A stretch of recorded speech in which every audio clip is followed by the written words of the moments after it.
NCAA College Basketball NIT Monday. We have George Washington taking on the Monmouth Hawks, and I'm going to back George Washington here, getting the 3.5 set by odds makers.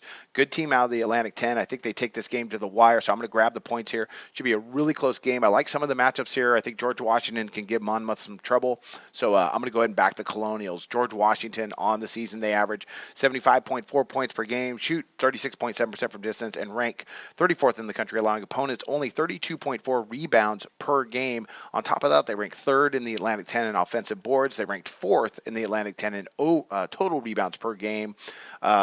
Defensively, they're not bad, but they do defend the three very well, which is Monmouth. That's kind of their priority in scoring. They really like to get up the three. George Washington allows opponents to shoot just over 34% from distance. So good defensive team. I think they're going to be able to hang in with this number, take it to the wire, possibly pull the upset.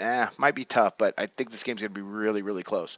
Monmouth on the season, they average 79.7 points per game, which ranks 24th in the country, and defensively have allowed opponents to shoot just 39.2% from the field, which ranked 11th in the country. Now, of course, they come from a smaller league than the A10. A10 was really tough this year, but still, this is a good basketball team. They should have made the dance.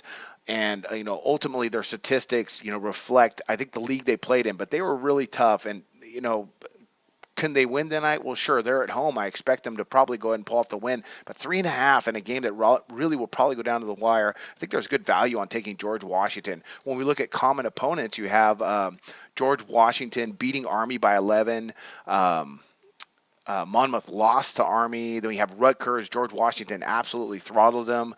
Monmouth just beat Rutgers by about 6 or 7. St. Peter's, they both beat them by about the same, and they both lost to Dayton by about the same. So not a huge disparity between these two teams, but matchup-wise, I like how George Washington rebounds, and I like how they defend the three, and I think that's going to be the difference tonight to cover this spread. Should be a really good game. Going to be a hard-fought one. That's one of my NCAA picks today. George Washington plus the 3.5, and I wish you luck on your picks today.